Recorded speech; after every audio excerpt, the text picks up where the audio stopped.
Hey, what's the Ihoopla, everyone, and welcome back to Improved or Destroyed Call of Duty. Hi, I'm joined again with my co-host, Mr. Whack4863. How's it going, Whack? What's up? And today, I'm going to introduce our special guest, who is TGB Kyle. He's a boss. You should check him out. He's absolutely hilarious.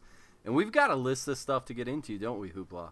Yeah, man. Well, first of all, guys, let us know in the comment section below what you guys think about this series. If you guys agree with us, if it improved the game or destroyed. Going back to our first episode, we're going to make a reference to two people down there. First is iTrollRandy's, and the second is Red Skittle, and they want us to talk about the Executioner. Also, Skittle called the shotgun pistol. What do you think about it, Kyle? I've never really gotten a chance to use it, but I've heard it's, there's a debate going on around the Executioner. Like, some people hate it, some people love it, and personally, when I've seen people using it, it looks fun. It honestly, for me, it looks fun, but, other people have different views on things. What about you, Whack? You ever use the Executioner, man? Yeah, so I have used the Executioner. I think it's a little weird. First of all, in the description, it says it's a 28 gauge shotgun shell that it shoots, and I don't know why they chose a 28 gauge, because it's like a shotgun shell that almost doesn't exist in real life right now. I actually own what's known as the Public Defender, which is basically the exact same gun as the Executioner in real life. I love shooting it in real life. It's a boss. It's got a ton of kick, but I think it's a little underpowered in the game. It's interesting, there's a lot of different pistols you can choose from. The Cap 40 is a beast. The Executioner is interesting with the shotgun pistol. I myself don't really use secondaries with light machine guns. It's kind of hard to switch over. The Executioner to me is great, but I don't think it's the best pistol. Kyle, any final statements on this gun? Personally, I haven't used it, so I can't really talk over something that I haven't used, but honestly, it does look fun to use. Yeah, for me, I think this is a pretty simple one. I think it improved the game. I think it's cool that we have a different kind of secondary that's not a special, but a different kind of secondary in the pistol group that is a shotgun. So I think it's great that they've added it. So what are we talking about next, Whack? I think the next thing we have on the list is the millimeter scanner. Have you guys had a chance to use this thing? Yeah. I have, yeah. All right, Kyle, you start us off. What do you think of the millimeter scanner? I love it. I mean, I don't use it on everything because it's just not really practical for me. But when I do use it, and you can actually find people who are like sitting in corners and stuff. And that's one of my favorite things, that I could just like seek out pretty much almost anybody who is just camping, or whatever they call it nowadays. I could seek out and just find them and kill them, and it's easy too. It's not too much of a problem because it only shows people who are standing in one place, and it's practical. It's not like overpowered or anything. Right. Hoopla, what do you think? Well, it's disappointing. The light machine guns do not have the millimeter scanner, so you have to flip them up, pick them up off the ground. It's interesting, though. I mean, Black Ops 2 is the future of warfare, and we all saw this, and we all really were happy, because it's a perfect, rival to those campers, right? Campers are destroying the game. The good thing, as Kyle was talking about, if they're standing still, you can take them out. We kind of wished people caught on fire if they were camping, so the millimeter scanner is kind of interesting.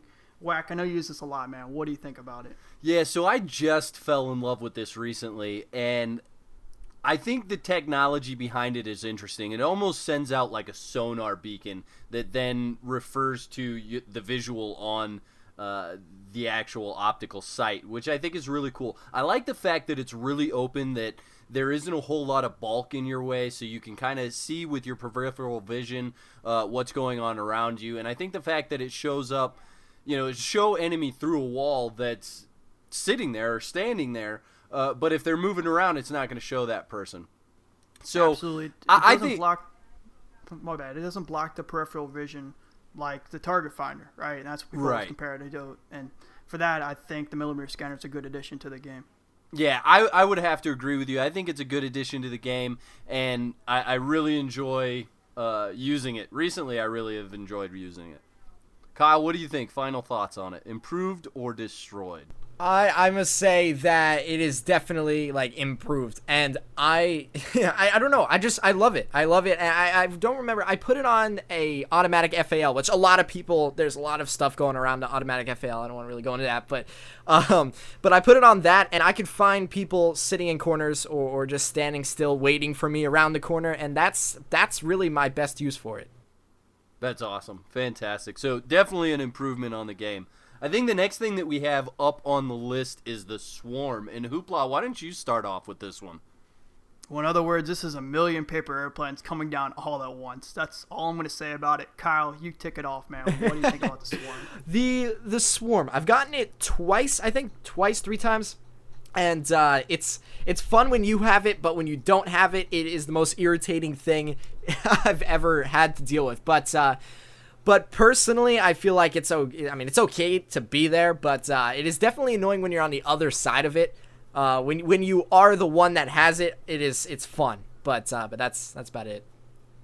Yeah, so for me, the Swarm is the novelty kill streak from this game. I think it's absolutely absurd that you have that many little planes flying around and blowing everybody up, and it can be daunting when you're on the receiving end. I mean, it's almost like having these planes shoved up your ass, for lack of better terms, on just repeatedly, just over and over and over and over. I think there's just so much of them, and there's really no way to get away from them. It's not like you spawn inside on a lot of maps. So I'm kind of borderline on this one. I'm not going to say that it destroyed the game, but I don't think it added any improvement to the game either.